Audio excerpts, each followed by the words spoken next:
tracking Hurricane Delta, which will make for the second hurricane to hit the area this season. So we have that inflow to this supercell. Right here is where that tornado would be, moving off towards the northeast. If you have any kiddos at least going out for the bus stop, we're going to see temperatures tomorrow actually in the lower 90s for our highs. It's going to be a great start towards the week. But I'm just going to go ahead and show you what we're looking at here. In terms of the damage, so you can see that the skyscraper here, all the windows blown out. For your Sunday, it's going to bring in a lot of rain. Notice we stopped it here at 1 o'clock. We've got those rain showers making its way into the area. It's going to make it for a soaker. Coleman sitting at 64, and of course Gadsden getting taken out by 2020. This is a good indication that we are going to have fog for tonight. A lot of us also sitting in those 60s and 70s, so they're riding fairly close. Now it looks like Alabama will dodge a bullet with this one. However, our friends in Texas and Louisiana are in for a tough couple of days.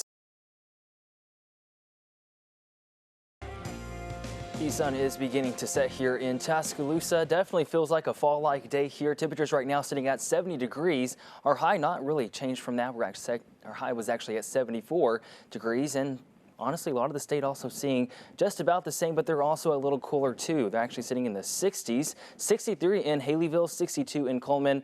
A lot of our friends off into the 60s, and that's where we're going to be here in Tuscaloosa. Give it another at least few minutes, and I'm sure we'll be down there in the 60s too. I want to show you this picture with you though, real fast. This is a picture from Scott Bratton from Instagram from Vermont, and you can see all the nice fall leaves, the orange and nice fall colors there. And what about us? When are we going to start to see more scenes like this? Well, we've at least got another month until we start to see more of this fall foliage start to come into our section of the state. But you can see it's already happening here across much of the northern part of the United States, and also over here towards the Rockies, maybe even a little bit down here towards hugging the border where we've got the Appalachian Mountains. So definitely not far from it at all. If you do enjoy seeing a lot of fall-like scenes, well, we're going to be seeing that here coming in over the next month. Now let's see why, because we do have cooler temperatures that will be pushing in over the next few weeks, especially coming into tonight into tomorrow morning. Notice a lot of us will be sitting in those lower 50s, upper 40s in Gadsden. I mean, a lot of us could also see some of that coming in with this next cool down that will be pushing through.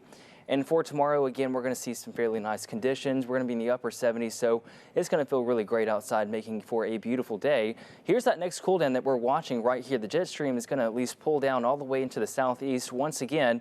And it's going to be even cooler temperatures than what we are experiencing already. Now, how cold exactly is it going to get? Well, here's your highs. Let's see what we're seeing for here. Notice this, we're going to be in the upper 70s for Wednesday into Thursday. There's a little bit of a drop coming into Friday. We'll be in the lower 70s. Same thing for Saturday for your game day forecast. It's actually looking beautiful outside. Just a pro tip, if you want to do anything outside, it's going to be a great day to do it.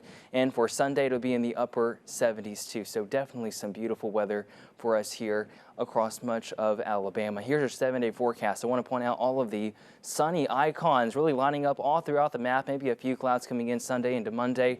But notice how beautiful. I mean, it just seems like a weatherman can at least take a break over the next few days, because definitely it is some very nice weather conditions. Notice though, as to Wednesday into Thursday, we'll be in those upper 70s, and then coming into Friday, that's that cold front that's coming in. We'll be in the lower 50s. I want to also point out the lows. We're staying in the 50s right here all the way through, and then upper 40s coming into Friday morning. Sorry, lower 70s there, upper 40s, and then lower 70s for Saturday into Sunday.